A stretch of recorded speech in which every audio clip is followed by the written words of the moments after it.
Hello. Good morning, my esteemed judges, my dear participants, and our spectators as well. Welcome to the finals of X-Confero'22 Undiminished fashion. The sponsor for this round is India Fast Forward Advisory Services Private Limited, which is an authorized stock broker for systematics, shares, and stocks India. It helps you in share trading in equity and derivative segments. After a week of exigent and engaging set of events, which have witnessed some great oratory and debating skills, we have our finalists, which are the Scottish Church Kolkata and Shri Shikshayatan College Kolkata. Congratulations to both of you. Let us take this opportunity to introduce our esteemed judges for today. Shristi. Thank you so much, Krish. First, we have Mr. Farhat Asadwala. He is a 28-year-old technology and media entrepreneur, investor, and three-time TEDx speaker. He started off as one of the world's youngest entrepreneurs in his early teens, sir, and his work has been featured by CNN, CNN Money, Vogue India, among several other prominent recognitions. Mr. Farhat has written publications like the Economic Times, the Asian Age, the Entrepreneur, the Verb. We are glad to have you, sir. Thank you. For the second judge for today, we have Mr. Salil Singh. He is an internationally acclaimed debate coach and an academic trainer who has been in the field over 10 years. Having started coaching school debate teams for national and international tournaments in his teens, he is the recipient of Coach of the Year award and the World Scholar Cup Global Round 2014. He founded BHES in 2014 with three schools in New Delhi, taking the plunge with him. When not at BHES tournaments or workshops, he can be found speaking at schools across the country, inviting them to community. Even before completing his psychology degree, he founded BHES, India's largest school debate platform in 2014, and serves as the head coach of Counterpoint EduLabs, an educational company that runs a variety of training programs for schools and colleges. We are glad to have you, sir.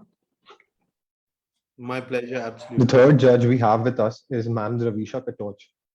She is a young professional who loves to transform ideas into action for growth, marketing, product experience, community building, personal branding, and mental health initiatives. She is currently spearheading growth for a media tech startup, The Signal. On the side, she is also heading Learn for Less to teach marginalized students on how to build their personal brand, get equal opportunities via two unique workshops at $1, along with a bundle of free resources. She was also the president of the Indian chapter of L2S, world's largest youth-run mental health organization. With a focus on giving back, Mam Dravisha has delivered talks as a TEDx speaker, a panelist, a keynote speaker at colleges such as SRCC Delhi and Delhi University, Bennett University, GLA University Mathura, SGT University Gurgaon, CCOEW Nagpur, and many more. We are glad to have you here with us, ma'am. The fourth judge we have with us here is Mam Kiran Gupta. She is the founder of Amber Debating Circle and passionately built the thinking forum called Amber. She received the highest recognition of communication and leadership under Toastmasters International. She previously worked in sales and branding of a luxury real estate project. Being an optimistic person, she sees the glass as half full and full of opportunities and not the other way around. We are glad to have you here, ma'am. All the best to the participants. Thank you for having me here. Thank you so much, Vaibhav and Shristi, for introducing our esteemed panel for today. Uh, Now, without any further delay, I'd like to start the debate. But uh, so the style of debate that will be followed today is inspired by the Asian parliamentary format. In this format, we'll be having two sides to the debate, which is the government and the opposition. The government team for today is Shri Shikshayatan College, Kolkata, and the opposition team is being represented by Scottish Church College, Kolkata. Before we start the debate, I'd like to reiterate some important rules that the participants must keep in mind throughout. All participants are requested to keep their videos on throughout, and please unmute only when it is your chance to speak to avoid any unnecessary background noise. Uh, the speakers must not exceed the time limit allotted to them. In case they do so, it will result in negative marking. To notify the speaker of how much time they have left, there'll be a single bell at 6 minutes and a double bell at the 7 minute 20 mark. Use of parliamentary language will result in deduction of points. Participants are allowed to use points of information using the raise hand option in the Zoom meeting platform. Any other participant in the Zoom platform please do not use the raise hand option during the entire session. It is the speaker's responsibility to check if there are any POIs, points of information, that are being raised during their speech. They can either accept or refuse the POI being raised. The decision of the judges and the organizing committee will be final and binding. So the motion for today that was selected via highest common ranking system is this house would make fines relative to wealth. The motion is also being pasted in the chat box for everyone's convenience. Great. So hoping to see a very enriching debate. Over to the government, Prime Minister. Who's the Prime Minister? Hi, I am the Prime Minister.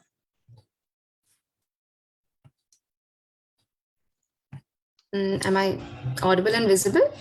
Yes, you are perfectly audible. Let us start the timer. Just give us a moment, Sanjay. Okay.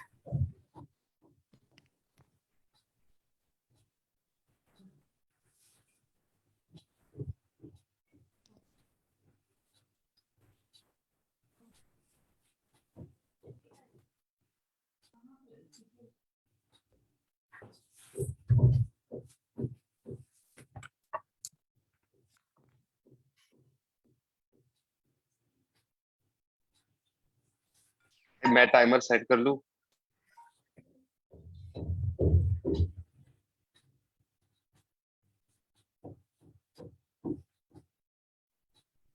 By that time, I'd just like to say how happy the entire team of Shri Shikshayatan is to be here. And especially talking in front of such esteemed judges. I'm pretty sure if I said this in the middle of my speech, you'd think I'm buttering you up. So I guess that's a plus point. But yeah, and I'm eager to start once the timer is here.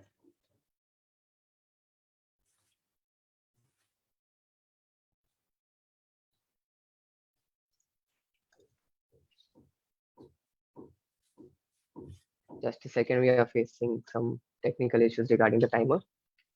No worries.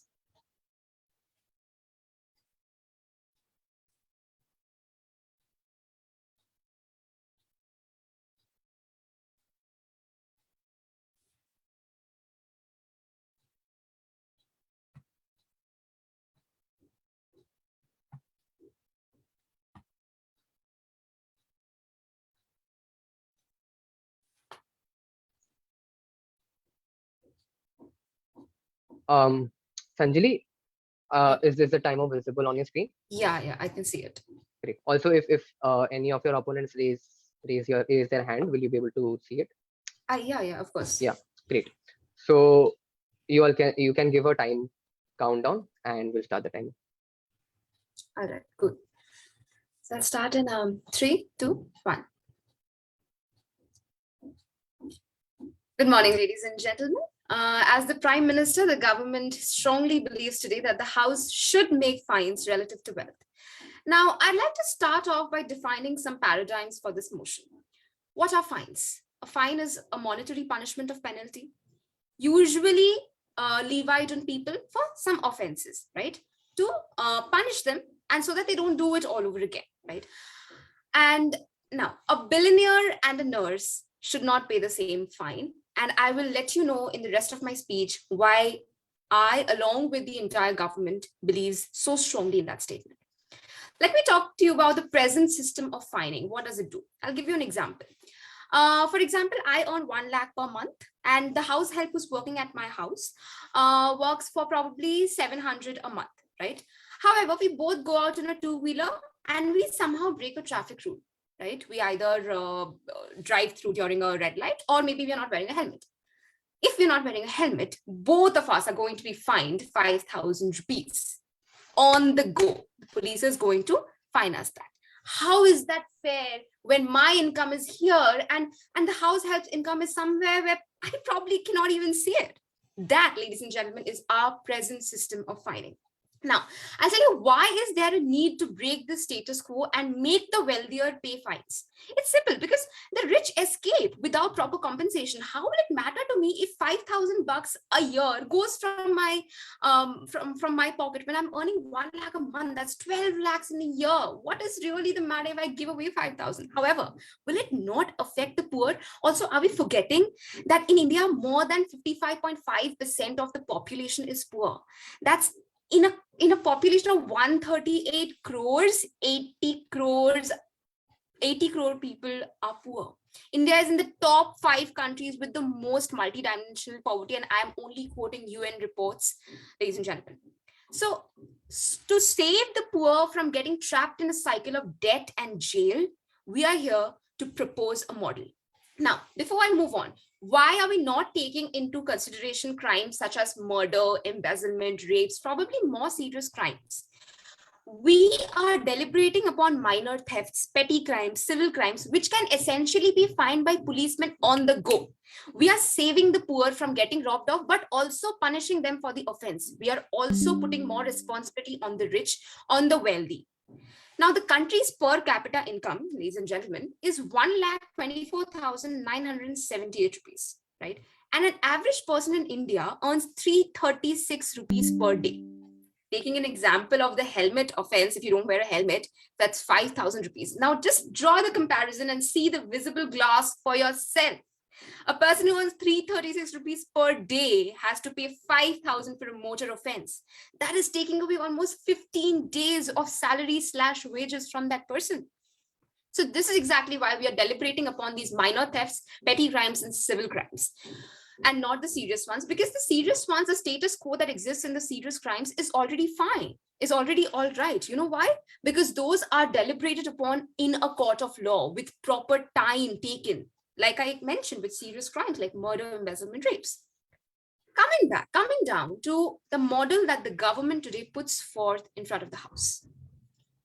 We propose that we will set up a body, a whole new body, a body that India has not seen before. This body, ladies and gentlemen, will be present at all levels of law enforcement stations, the most common example being police stations. This body will cooperate with the Zilla Parishads and Gram Panchayat, basically all the grassroots level governments, to be aware and take data on the income slabs of people. Now, we all know that a very less percentage in India actually files IT returns, right? So it will be difficult to pinpoint, right? That is why we will be working on the grassroots levels, on the Gram Panchayat level, in the Zilla Parishad, the absolute basic levels. This data collection will already be facilitated because a lot of information regarding income tax, regarding the incomes of people, is already available with the government, right? This body that we are setting up will be collecting data virtually, okay? And we will also be setting up a mobile application. Now, here's where the fun and also the sensible part comes in. This mobile application, it will be imperative for policemen to check the person's name with his or her or their Aadhaar card numbers on this particular app before fining them.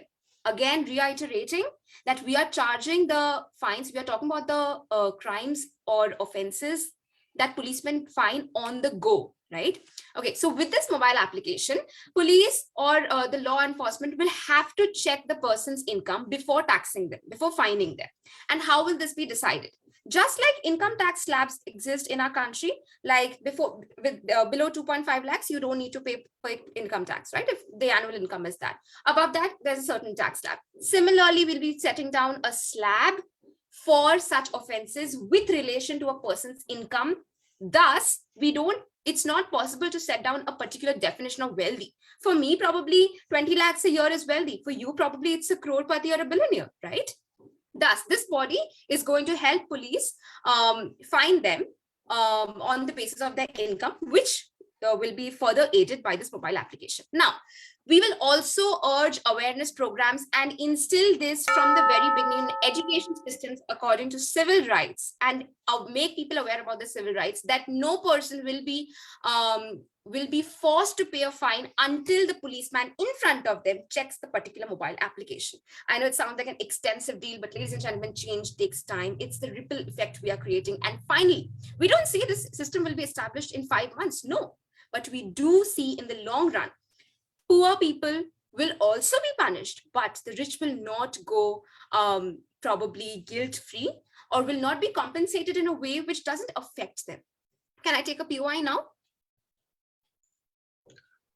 Yes, I'll allow one POI now. Yeah. Rohit. Yeah, so you talked about helmets and speeding on roads. I would like to cite an example in Massachusetts, and that case has been already impeding in the courts, where people were to wait for hours to be given a ticket. So don't you think that's already difficult, expensive, and intrusive for the less wealthy already? Absolutely. Thank you for your question. While we understand that, that is why we will be trying to make this process and entire system that we have proposed to be extremely seamless. However, we do understand that certain time will be taken, but through these awareness programs and certain trainings that we are going to provide, we will be ensuring that so much time is not taken. And especially you're talking about Massachusetts, which is not a weak economy, which is also not as poor as India is. So I think the more important and burning problem here is to solve the problem of poverty and not find the poor so hard. Thank you, ladies and gentlemen. Thank you, Sanjali. That was a wonderful start to this debate and the motion. I request the leader of opposition to raise their hand. Who's the leader of Manjira? Okay. Yeah. Manjira, you can do a quick audio check. Yes, I can see the timer, and I will begin in 5, 4, 3, 2, and 1.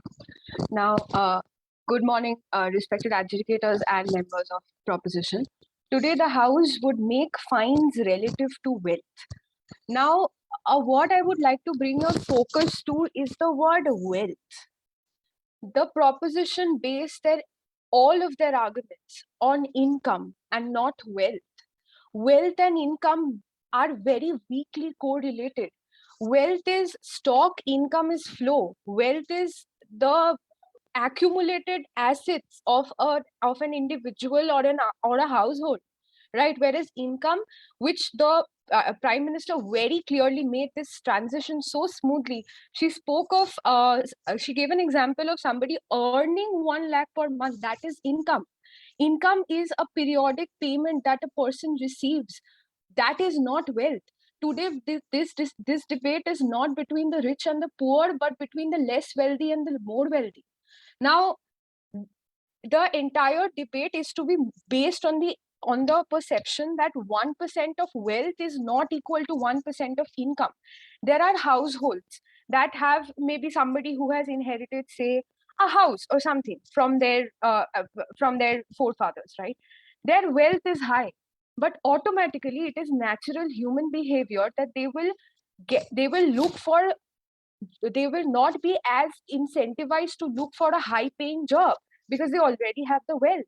So on the flip side, let's take the example of people who have less wealth. They will automatically move towards jobs that pays them more because they will need extrinsic modes of payment, right? So often less wealthy people have more income and more wealthy people have less income. So the proposition based their entire debate, whatever reforms they proposed, is on the basis of income, how fines are to be regulated relative to income. But the debate is about wealth. I will bring your notice now to why the opposition says that we should not regulate fines relative to wealth. Now, say, for example, there is somebody receives a speeding ticket, right? And the traffic police stops the person then and there and says that I will give you a speeding ticket now. Now, say there are 2 cars that are driving at which were driving at the same speed above the speed limit, right? And both of them say I was running so late for my work, right? Now, the question is, will the traffic police stand there and examine the brand of the car, whether that is an Alto or a Mercedes, and then go ahead, oh, you are driving an Alto, so I think I should give you just 100 rupees and that would be fine. And you are driving a Mercedes, so I think I should charge you like 650 at least, right? This very example shows how dystopian this entire condition is. The stakeholder here, if we regulate fines according to wealth, primarily is the entire principle that the judicial system promises its citizens, which is to be equal, right? If we treat all offenders alike, that is the entire foundation that the judicial system is based on, treating all offenders alike, punishing the deserving. Nothing should undeter the government from the judicial system from making decisions about a punishment like exacting a fine on somebody based on any factor whatsoever. It takes off the respect that people have for law, the hope that people look at law with for the justice that is to be delivered to the citizens, the normal commoners, right? So say there is a scale for punishment, say there is a scale for fine, less fine for less wealthy and more fine for more wealthy, although the concept is flawed as I explained before. However, if we have a scale for punishment, does it not take away the severity of the punishment? Will it not undeter and overdeter certain people towards crimes? We have to take into consideration the culpability of the people. We have to take into consideration the criminal mindset, the indulgence towards criminal mindset. Are we ready to promote an egalitarian approach because equality is somehow important here instead of the priority that preventing crime should be in this case? Are we really going to promote egalitarian approaches instead of taking care whether the punishment is having its effect on the mindset of the people who have indulged in crimes, right? So by taking away the severity of the punishment, by punishing one person in one way and the other person in another way based on extrinsic factors, it takes away the entire force of the judicial system. Also, it differentiates among people on the basis of nature and circumstances. It completely dismisses the nature and circumstances of the crime because we are basing our entire decision on the basis of who is wealthy and who is not wealthy, right? Then I would like to talk about how how exacting fines on the basis of wealth would overindulge and underindulge some people. Firstly, the poor people, the poor as in the less wealthy people, I mean, they could have an increased incentive towards crimes, right? Because they know that because I don't have as much stock assets in my possession, if I speed, I am just going to get 50 rupees max, right? Because I am not wealthy, right? Whereas the rich, it could cause overindulgence of the law enforcement officers to exact more fines upon the rich, which is also problematic. It causes an inequality in the entire judicial system. It creates a rift between the less wealthy and the more wealthy. It challenges the entire concept of punishment, because punishment is supposed to make people or cause people to refrain from committing that crime for the second or the third time.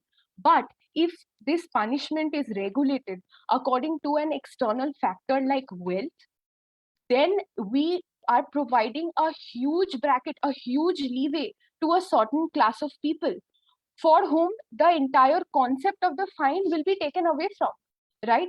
So the question that we have to pose to us is, what is important, the impact of the punishment or the needless egalitarian nominal uniformity that the proposition is trying to convince us of, which is not required in the judicial system? Thank you.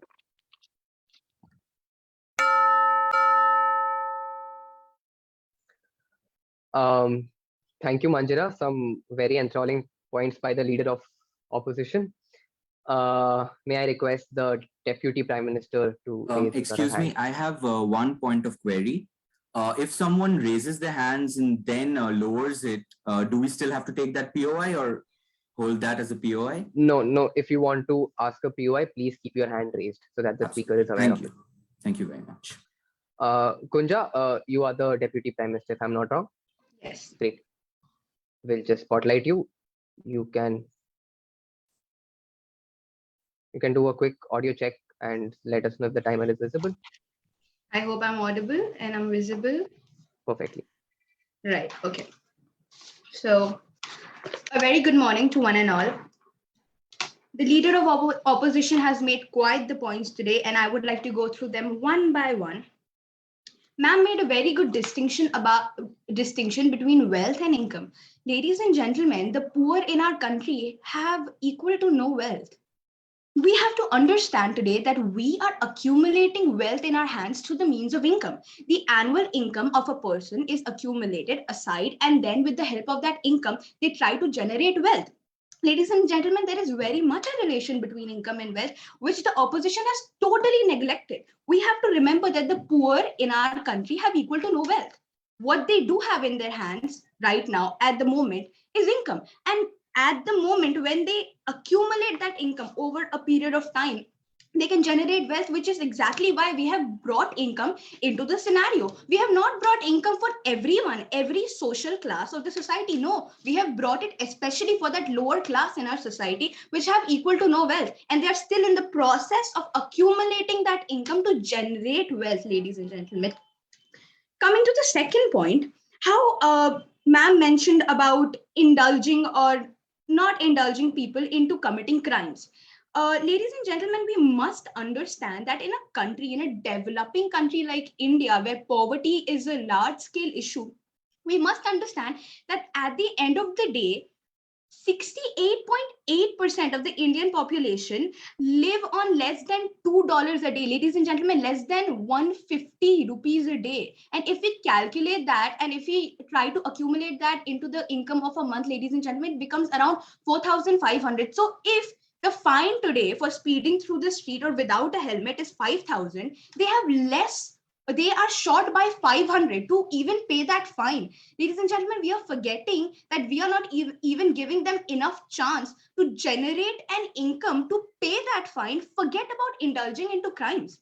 Ladies and gentlemen, our point here is not to go easy on the civil crimes committed. Our point here is to make a dent in the pockets of those people committing the crimes up to a certain level that they actually feel the punishment. Ladies and gentlemen, today the poor of the society is already paying more than what they earn. Their capability of earning is less than what they have to pay as fines, ladies and gentlemen. Of course, when we reduce the fine, we don't reduce it to 5,000 to 50. Of course, it would then overindulge them into participating into crimes, ladies and gentlemen. At the end of the day, our goal is to create a dent in the pockets of both the poor and the rich, but in a proportion, in a balanced proportion, ladies and gentlemen. I want to pose a question today.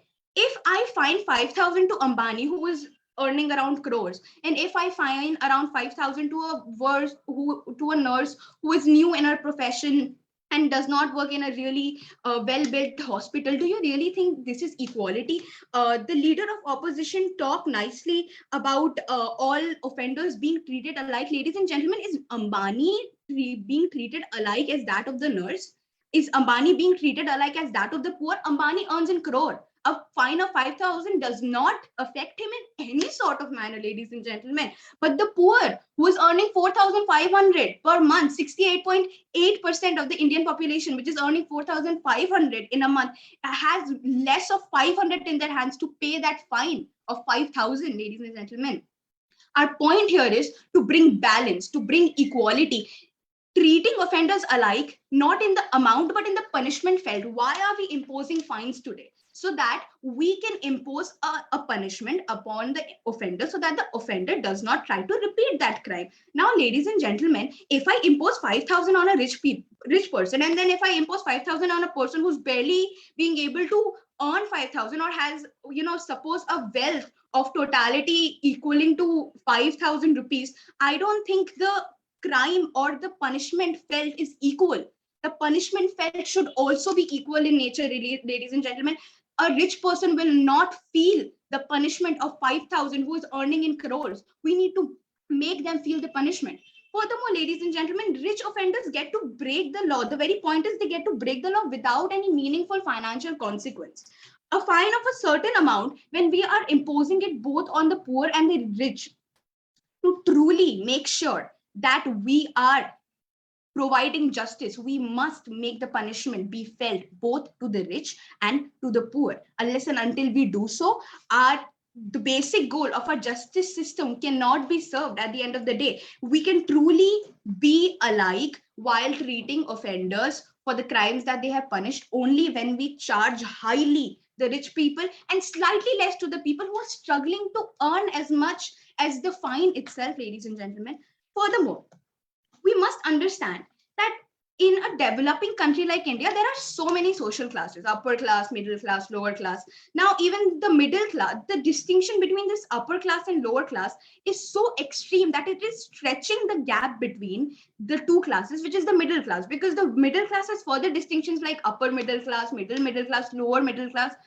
This difference of classes based on distribution, unfair distribution of wealth, ladies and gentlemen, is affecting our economy. It is breaking our economy into smaller proportions. It is breaking classes into smaller proportions, and it is creating gaps between social statuses of human beings.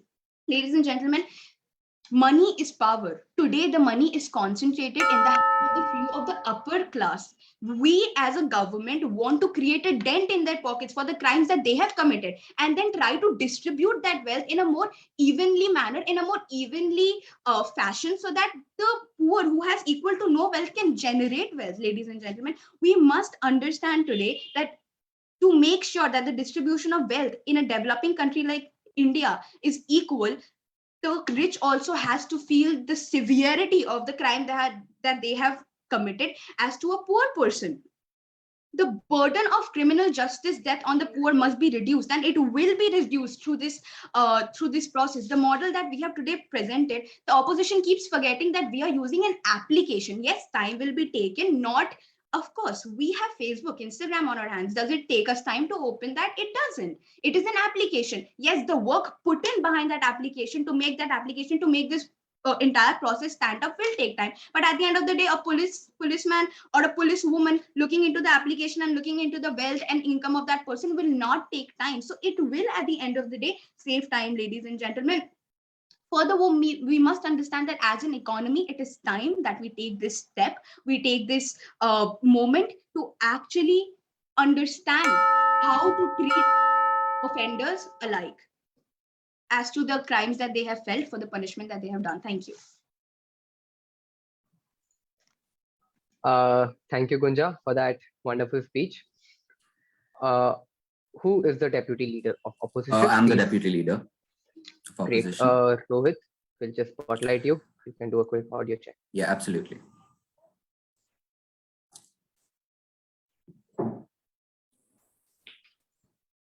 Yes, Rohit, whenever you're ready. Yeah, am I visible and audible? Yeah, okay, so start my count. 3, 2, 1.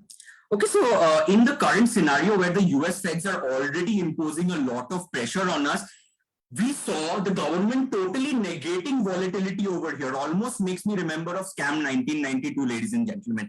Okay, but apart from that, let me talk about opposing the motion in its truest sense. No, ladies and gentlemen, income cannot be made parallel to wealth. I don't know if you follow the Sidemen on YouTube or not, but KSI and Vixar are two people who cannot be exactly parallel based on that, because wealth and income are absolutely different. Because there is a distinction in assets that determine wealth in spite of underlying liabilities, ladies and gentlemen, that is affected by the volatility of markets. Now, coming to the Massachusetts case that I already talked about, this practice has hence ended, ladies and gentlemen. That is the effect that it had. Waiting for 3 hours in a line by, combusting the petrol. And you talked about the developing country. You already know after the budget how all this has been affected as well. Now, that puts an extra pressure on their income. And this pressure comes without the distinction of classes of wealthy or less wealthy. Not to mention that it is not rich, and not poor. But the disparity, the main disparity that exists is wealthy and less wealthy. That is the conjuncture of assets as a whole. Now, the Prime Minister clearly said that it is income that they are implying, and they want the body to cooperate. And that body is the policemen themselves, who are creating the most of the rifts in especially countries like USA, which increases the documentation for those who have to go through more hassles. And those are the economically backward classes. Their documentation hassles are even more. So finding people's wealth is difficult, intrusive, and expensive in itself. So you want to take 2 rupees from a person who actually has 4 rupees, but then saying documentation and you bring all of this, and this will make you spend even more money. What is this law at the end of the day, ladies and gentlemen? Therefore, even for larger funds, are you going to dig through all the balance sheets of the company? So you're putting the pressure on the policemen and the judicial system of our country to go through all the balance sheets, even in a corporation, to search how much wealth each and every person has. That is not possible and plausible in this scenario. So most of this also gives rise to stereotypical disruption. Why? Because people are based on visual standards. Mercedes and Alto, already that has been presented by the leader of the opposition. Visual standards gives rise to racism and also other sort of isms in today's day and age. A person on a Royce might also be on the edge of bankruptcy. It is not a visual distinction that we can make. In most countries, for speeding licenses, they are revoked. This has a physical consequence. You are revoking the license. You may do that. But when you're defining it on the terms of fine, by creating a disparity on the fines, it only dilutes the entire system of justice. So give them a physical punishment. That is by revoking a license or just judgment in such scenarios. A person may work for extra hours to acquire the wealth that you are trying to charge, and that is not only intrusive but also falls short of equality. Now, a speaker clearly mentioned that, the DPM mentioned, the Deputy Prime Minister mentioned that she wants to dent pockets of the wealthy to give them and distribute them to everyone. That is a very common communist stance that almost every surrounding country has taken, and that has honestly led to more disparity at the end of the day. You at one end were actually talking about Massachusetts, where these cases are not residing, and then uplifting communism to prove your stance. But they are both different extremes at the end of the day. You actually contradicted yourself by saying that. Now, the biggest incentive of a person working hard is lost when you implement these situations. The incentive that they get by working for extra hours, you are just taking that away by imposing more taxes. Now, I would also draw a parallel to this being akin to sentencing a woman for a longer period of incarceration just because they have a biologically longer lifespan, which is absolutely ridiculous, ladies and gentlemen. Now, fines based on income starts an endless chain, which brings down productivity as a whole. I'll explain this one by one. Imagine an influential person on the back seat and his driver just ran over a person. The fact that he can give more money and bribe and also more fines will automatically lead to the blame given on the driver, and that's what most influential people do. And because the driver is getting the blame, it will open up a black market where such people who are less wealthier are wanting commission for taking the blame. I will take the blame, but give me the commission. It opens an entire chain, ladies and gentlemen. And under similar circumstances of crime, if you make the wealthy pay more, it automatically and intrinsically implies in the eyes of the justice that they have necessarily done more harm. And not just that, it also dilutes, creating more anomalies. And what are those anomalies? Number one, it makes the wealthy pay more fines for even lesser offenses that they have committed. And number two, it creates an anomaly where in a court of law, if a wealthy defendant is about to pay an amount of fine, it automatically makes them less guilty in the eyes of the law just because their pockets may run dry at the end of the day. And we are living in a corrupt scenario over here. You cannot just preach idealism and dilute the topic by not implementing the correct scenario for that process to take place. You're not implementing that. And also, you're wanting more fines from the wealthy, but when it comes to compensation for asset loss or bankruptcy, you want the less wealthier to be compensated more. How ironic is that, ladies and gentlemen? As Albert Camus once said, there is an immoral ground to rob citizens by slipping indirect fines into the assets they cannot do without. And once more, coming to the fact that assets and liabilities exist, especially in a capitalist system of a market where you are trying to implement communism just by giving certain scenarios where you build mobile applications. Even don't you think mobile applications in itself is creating a marginalized economy? Does everyone have a mobile phone to just show their documentation? This further clarifies my point, ladies and gentlemen, and thus I would be proud to oppose the motion saying that at the end of the day, we live in a democratic system where everyone is equal in the eyes of the law, and they are serving for us to give the justice that is required, and everyone must pay the consequences of their actions. Ladies and gentlemen, with that, I rest my case, but not my stance. Thank you for being patient.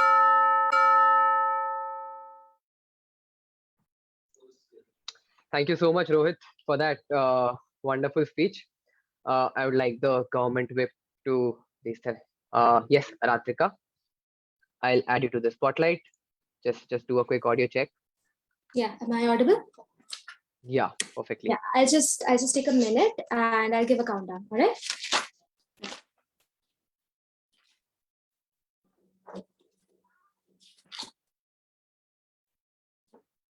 All right. I start in 3, 2, 1. So the opposition has very conveniently thrown around a bunch of words for us. We are communists now. India is a communist government, and we are definitely trying to harass the capitalist system, according to the opposition, right? I would just like to point out that India is a socialist country, right, in which everyone is guaranteed equal opportunity and being under equal law. Equal law, ladies and gentlemen. Now, the leader of opposition has harped on about why it's important to have equal punishment, punishing the guilty equally. But I'd just like to point out, as my Deputy Prime Minister has already pointed out, that equality should lie in the severity of the punishment. Equality should not lie in the money that you're paying to the police, the money you're bribing the police with, the money you're having to bribe the police with in the first place, ladies and gentlemen. And secondly, the entire example that they provided of the example of the Alto versus the Mercedes, and the visual perceptions of the person, when you're seeing them, you're realizing who they are, what they are, and you kind of want to charge them money based on that, right? That is not the point that we have suggested at all. They are talking, that is exactly why we understand the fact that the person who's driving the Mercedes may very well be the driver of the Mercedes, right? Employed by someone who's much, much wealthier. Given that point, we understand, and that is why we have suggested the particular application. Now I will get into the further into the application soon. Moving on. Okay, essentially, let's start by talking about why our side of the house has told you that the status quo needs to change, the existing system needs to change, right? Firstly, we understand that corruption is an epidemic in the Indian administrative system, and we are aware of the consequences that it has on the poor. Our stance is against corruption. Their stance is for corruption, for keeping the system exactly as it is, right? Secondly, as a government, we work for the poor and would like to bring up how one motor fine of 5,000, and as my Prime Minister has already mentioned, is equal to an average laborer's income of 15 days. That's half a month, ladies and gentlemen. Thirdly, since we are talking about the poor, the best place to start is at the grassroots, right? Let us see, we know that corruption is a pyramid structure, and we cannot shake the entire foundation, as it's not going to bring any long-term changes. We believe in incremental and gradual changes. Hence, we have defined the paradigm of fines as those within civil crimes, right? Essentially, where corruption is at its absolute best through the hands of the local law enforcement system, including crimes such as minor thefts, road raids, street crime hazards, essentially. Right, so these crimes are the ones where the plight of the poor go unnoticed. They are caught in a cycle of debt and admitted in penitentiaries for crimes they have not really committed. So the opposition has again and again brought up how the culpability of the people should decide whether or not they should be fined or not. Well, that is exactly our point. The culpability of people is not going anywhere. If you have caused a motor accident, if you have been part of a road rage accident, you are a part of that road rage accident. No one's kind of excommunicating you from being there at all in the first place. What we are doing instead is being aware of the needs and wants of the people. What we are doing instead is being aware of the socioeconomic condition that India is at right now, ladies and gentlemen. The opposition has not provided any other model that works, any other model that opposes the status quo and helps bring along these incremental changes. Okay. The next point I would like to harp about is why do we need these fines being related to wealth, right? As my leader of opposition has already mentioned, leader of proposition has already mentioned, 6.7% of India lives under the BPL and 76 million people live beneath the poverty line. We are among the top 5 countries with multidimensional poverty. The basic need of a fine, ladies and gentlemen, is to ensure that the person doesn't do it again, right? Okay, so suppose you have a rich person who has been in a motor accident and a poor person who's been in a motor accident. So the rich person, what they do, they come to the police station, they decide to call up their lawyer, or they decide to call up their another wealthy buddy, and they come and bail them out for what, 5,000 rupees. Does it even make the rich people stop wanting to do the crimes? Whereas the fine is the first reason. The entire logic behind the fine is ensuring that you don't do it in the future. For the poor person instead, suppose they cannot pay that 5,000 rupees to you. They don't have that amount of money. What do the police do? They will either ask for a bribe, which they cannot pay either. Then they're going to put them in the penitentiary where they're going to rot in jail, ladies and gentlemen. They're going to rot in jail for something they haven't even committed. Clear. Our side of the house is proposing you with a model where the rich are taxed, the rich are fined according to their wealth, and the poor are fined according to their wealth. We are not saying that no one will be fined just because they're poor, right? Okay, and I think there's been a particular misunderstanding of the model that we're proposing, because the deputy leader of opposition mentioned that the police will be having the entire mobile phone, the people will be having the entire mobile phone app, and they talked about how it's going to be hard to kind of get all the documentation. Well, I just want to point out the fact that we mentioned the police will be having this particular mobile phone app, and our model essentially is setting up a body that will be present at all levels of law enforcement, right? The most common being police stations, because this is where the entire crime, the entire bribing, the entire corruption is at its peak. Secondly, we want to cooperate with the Zilla Parishad, Gram Panchayat, and the grassroots levels particularly, to be aware of them and have a record of their income. So we are already having a body that has a record of their income, ladies and gentlemen. They don't have to wait in lines for 3 hours to receive a fine, to receive a receipt for what they have to pay. Okay. Thirdly, we are talking about virtual data, right? The app. It could possibly be linked to Aadhaar. It could possibly be linked to the PAN card, to the voter ID. That is not something this debate is going to go into, because this is not a budget debate. We cannot possibly sit here and tell you exactly what this body is going to do. That is not possible. But we want to simply propose this idea and implore the opposition to reach a middle ground, which actually looks after the needs and plight of the poor. Because if we are communists, then I'm sure they're taking a capitalist stance over there. Next, the police will not be able to essentially fine anyone without checking the app in the first place. Now, how do we ensure that this app is checked, right? Our answer is awareness programs and inculcating it into the education system. So, ladies and gentlemen, the paradigm over here is clear. We, as a house, stand against corruption, while the house on the other side stands for corruption and possibly for a capitalist system where they ensure that the rich go scot-free. Thank you. Thank you for that great speech, Aratrika. Shayantan Chalki is the opposition with. Respected moderator, before I begin, I would like to point out my teammate, Mr. Rohit Das, is having certain technical issues.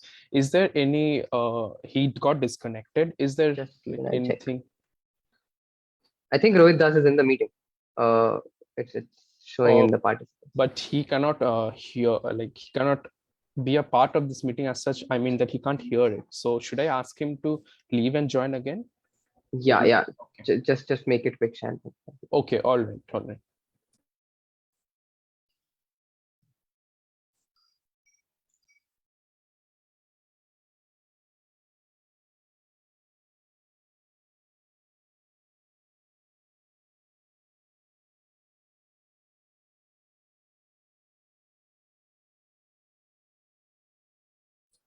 Yeah, my teammate will be joining very shortly. I'm very sorry for Yeah, this technical not an Hey, glitch. take your time, buddy. In Parliament Not also an they chill sometimes. Okay, No problem. thank you, respected judge and moderator, of course. Once he joins, I will begin with my speech. Thank you.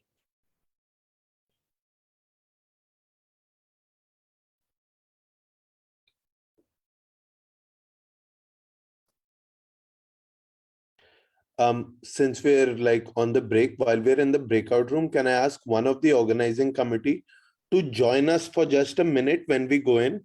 Because there are a couple of clarifications that I need. Correct. Okay. For Thank you. sure, sir. For sure.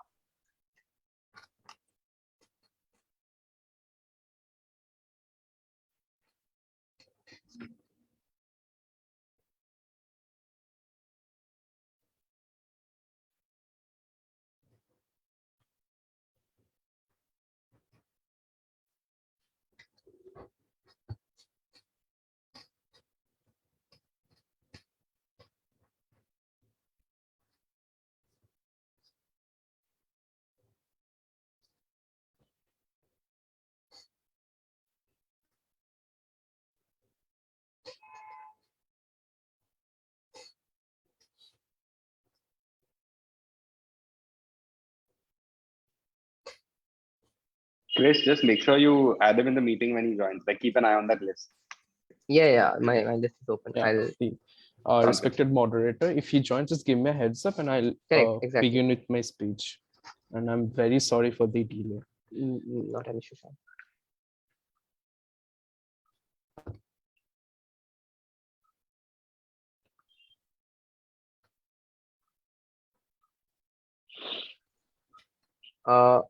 I think Rohit Das has joined.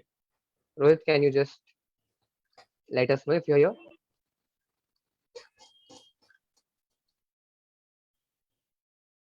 Yeah, I'm extremely sorry for that. Yeah, Rohit. Oh, good. Take a breath if you want. Take a second and figure. No, I'm okay. All right. So I can begin, and I'm again sorry for the disruption. And you can start. Moderator, you can start the time in 3, 2, 1. Okay. Good morning, everyone, to the respected judges and to my fellow opponents. So, going through the debate, I think we can identify two sets of clashes that has happened here. As the opposition whip, it is my duty to point out the first clash, and which is the obvious clash, is the equality of wealth and income. And we, as the side opposition, has continuously said that wealth is not equal to income, and I would like to further substantiate on it on why.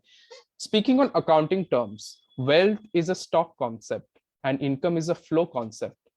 So there lies the basic difference. And like coming on to the model proposed by the government today, how will you like determine the wealth and income as such? When you equate both the income and wealth, you're essentially going against accounting principles, right? So how are you going to evaluate whether, and in this case, wealth, because the motion says wealth.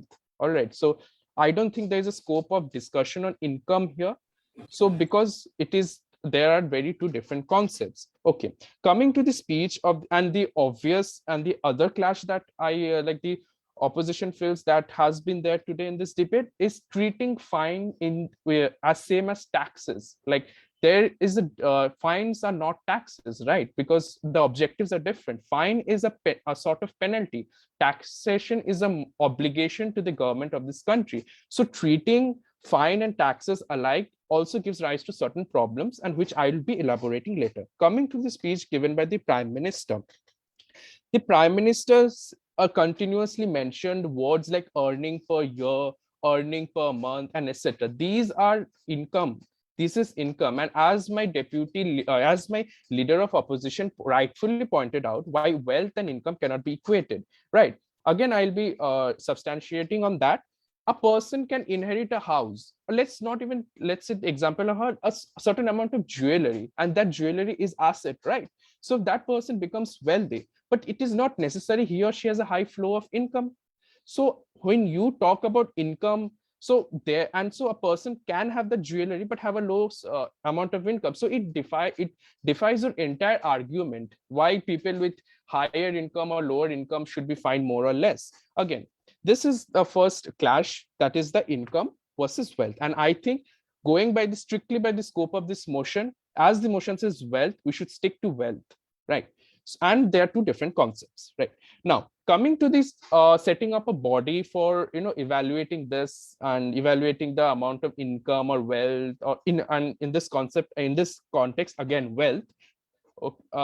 You have to understand one thing. We live in a country where people take at least a year to evaluate their wealth to pay taxes, right? So when you equate tax with fines, you have to understand fine is a very speedy process. So when you want to set up a body that will evaluate your wealth, you are taking the essence of a fine, that is the speed at the fine which is given, right?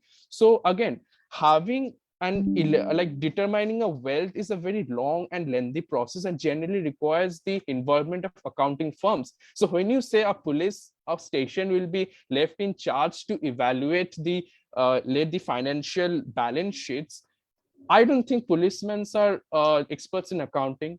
And also we have to take in consideration like the points that were mentioned by my deputy leader of opposition for like the liabilities. Wealth also has a scope for liabilities, right? So when you are when you're completely ignoring, a person can have be on the bankruptcy of on the verge of bankruptcy. So wouldn't you consider that bankruptcy point? Again, the deputy leader of, again, coming to the second class, that is fines is equal to tax. Remember why we, okay, let's come to the deputy prime minister. The deputy prime minister and court are saying the poor has no wealth. So essentially, when your team has given the argument why poor are the stakeholders, and if the poor has no wealth, you are essentially eliminating the poor people from the scope of the debate. So all your arguments that you made about helping the poor and as such, you have already countered it by saying the poor has no wealth, because wealth is the spotlight of today's debate. Now, again, coming to the objective of the proposition, why they stand for this motion is to make a dent in the pockets of the people. We have to understand one thing: the objective of fine is not done, is taken so that it is a kind of punishment, right? Now, when your objective is to make a dent in someone's pocket, you're essentially equating that fine to taxes, right? And taxes and fines are not same. I must again and again point out, because again, when it's like the government has treated the fine as taxes, which I think is not relevant here. Now, coming to the point where they say what is the this, and again, this point on severity of that offense. Don't you think the severity is diluted when you take more fine from a rich person and a less fine from a poor person? Don't you think the severity is damaged, because it gives the idea that the rich person has more negative impact on the society due to that crime than a poor person, since when you're judging strictly in the terms of money? So that is diluting the sense of severity of that offense, right?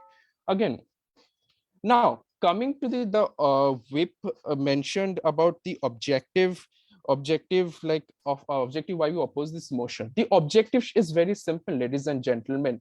We shouldn't commit offenses just because it isn't worth it, because it is morally wrong, because there should be a moral introspection, there should be a moral integrity, right? When you say you want to have imposed fine on based on your, let's say in this case, income, which again is not relevant to the motion, you're giving the idea you shouldn't commit a crime because it's not worth it. On the longer run, a society will, okay, will I be allowed to take the POI, Isra? Yes, I'll allow one POI because the hand was raised long back. Kunja, you can ask the POI. Yes, thank you so much. For today's debate, the government side of the debate has put forth a certain paradigm, and the opposition is very conveniently talking about another paradigm altogether. What the government side put forth was wealth, that which includes income, and opposition today comes in and sets a different paradigm forth. They are very conveniently talking about a different paradigm altogether. completely ignoring that the paradigm has already been set by the government. So do they accept that they are moving towards a different side of the debate altogether? Thank you. Thank you for your question, madam. If the paradigm is set by the government and if it is not relevant to the motion, in this case, the paradigm is income. So I don't think we should be this. It's in the scope of today's debate. Now, coming to the objective very quickly, objective should be creating a society where people do not commit offense because it's not worth it or because it is morally wrong. So when you give that idea of that offenses like fine should be taken on the basis of rich, you're establishing a very negative relationship with the justice system. People will think it's not worth it to commit a crime, rather than it's their moral obligation not to commit it. Thank you. Thank you so much, Sayantan, for your fipping. Now all the 6 constructive speeches are over. I'll just reiterate a few rules of the reply speeches. The reply speech will have a timer of 5 minutes each.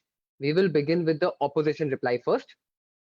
And there are no POIs allowed in the opposition reply, as well as no new constructives can be brought in the reply speech, as you all might know. Who will give the opposition reply? Either the... Yeah, I'll be giving the reply. Okay. The opposition reply. Can you just raise your hand? I'll give Yeah, sure. Oh, got it. Got you, Rohit. You can let me know if the timer is visible. Firstly, apologies for that. I had to join from my phone. Apologies for that. Not an issue, Rohit. Okay. So you can start my count. 3, 2, 1. Okay, so as the reply speaker, I'm here to sum up the points of the opposition that go in consideration of today's topic, while the government indulged in complete whataboutery in proposing a certain solution to undertake those tasks, because those implement even more marginalization, and I'm here to show why. Now, the opposition clearly mentioned that there is a distinction of wealth and income, but the government completely indulged in something very different. We must understand the stakeholders of today's topic, and the biggest stakeholder over here is also the justice system of every country on a global basis, and not only secluded to India or the developing countries per se. And one of them said that Massachusetts has amazing amount of income. Let me tell you that in America, most people are going homeless just because of the inflation rates. Ladies and gentlemen, they completely misunderstood today's topic just to talk about wealth on a prospective basis or on the basis of income, just by talking about the figures or the sum of money that someone has with respect to someone else. When you're saying that there is someone poor in your country, as the Deputy Prime Minister said, you are assuming that wealth is synonymous to someone being rich. You also narrowed down your stance to our country giving figures which don't even represent the global scenario. The Deputy Prime Minister further said that it does not affect the wealthy offenders, but went on to imply that it is a case of equality. If there is dilution in the justice system itself, where is the case of equality, or in that case, even equity? Ladies and gentlemen, the biggest case over here is the case of equity, because at the end of the day, we must also hold into consideration what the government failed to realize was the stake of bad assets, as has been highlighted by the leader of opposition and the deputy leader of opposition, as well as the opposition whip, that there are bad assets which are subject to liabilities, and that is why the government is building bad banks at the end of the day. So that is something that the government completely missed out. Now, the government proposed a body who will cooperate and stated policemen to do their work. At the end of the day, even in high roads and while subjecting someone to offenses or penalizations, that they are the ones who increase the documentation and provide them more heckle to deal with, which they are already dealing with. Now, as we have mentioned, the opposition has mentioned that this is doing more harm than good, because it is also in this current scenario where opportunities are ample, you are actually diluting the entire thing, as the DLO completely mentioned, that it is ironic that the less wealthier at the end of the day, even in a state of bankruptcy, will be compensated more. So how will this irony be proposed against? They stated a system where there are regulations just to oppose certain jurisdictions that separate the wealthy from the non-wealthy, or in their attributable case, it is the poor and the rich, which is not what we are talking about. And also the opposition whip, that is our team, completely mentioned that there is a distinction between the taxes and the income as a whole.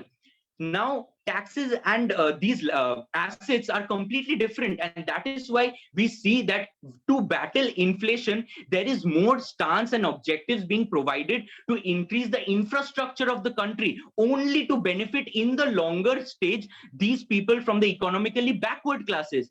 Now, the government completely mentioned the course of a short-term duration because they don't know what might be traveling within the system that they proposed in the longer duration. So what are those tactics that they will impose? They had nothing to refute or even battle that out. Now, the opposition also mentioned that under criminal conditions, it will do more harm as it will lead to anomalies. Ladies and gentlemen, these anomalies were completely bypassed by the government who spoke today. These anomalies are what we should cater to, and the government has provided no solution to cater to those anomalies that may be raised if such a system is imposed.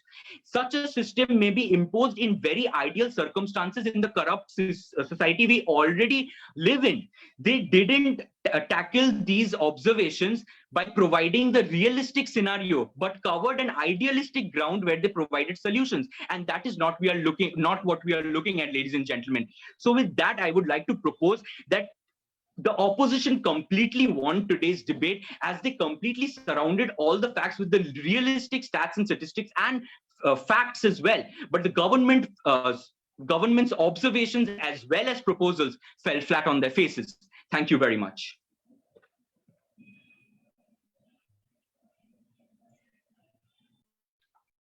Thank you, Rohit. I think that was a very well-versed reply. Who will take the reply speech from the government? I will. Sanjali, okay. Sanjali, I hope the 5-minute timer is visible. Yes, absolutely. Whenever you're ready. I am. You can go ahead with the timer. I think one of the main reasons why India is still somehow a developing country and why our economy is facing such a lot of turbulence is because the opposition continues to point out the flaws in the model, but fails to give any solution to the same. And the solution it gives somehow falls flat in its face. And ladies and gentlemen, I'll continue to emphasize and highlight why that happened in today's debate. Love how our point has been wheeled as a smart loophole about how income and wealth has somehow been misinterpreted by the government. However, it is important to highlight that the Prime Minister, being me, and the Deputy Prime Minister, we clearly said that we are not misinterpreting or interchanging the concepts of wealth and rich, like an income. However, we did mention that income is a significant part of wealth, and it is a place where we can tackle and where we can actually handle and give solutions. Okay. Also, have we forgotten about all of these famous statistics that keep coming up everywhere, where 1% of the world's wealth is 195% of the world's wealth is somehow present with 1% of the global population. And talking about India, where wealth distribution is so uneven, how do you just propose that we don't consider income as a part of wealth when the motion is so significant about wealth? Now, it is important to notice that we did not remove the poor.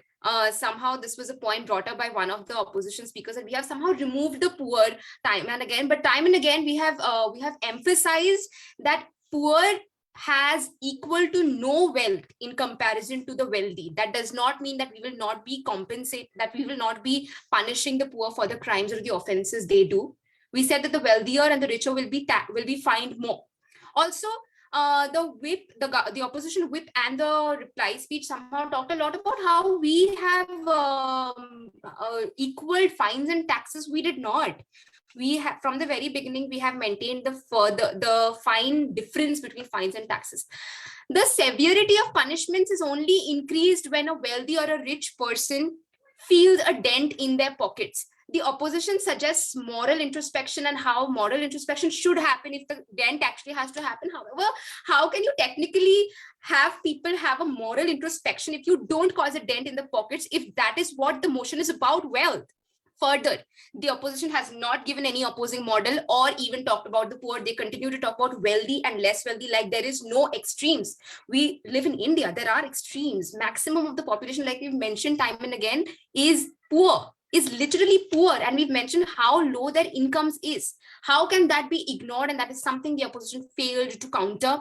Further, Massachusetts has been thrown around in every speech of the opposition, and they have failed to understand that even if USA is going through a financial crunch because of Fed policy rates going up, it is important to notice that at the end of the day, it's a developed economy.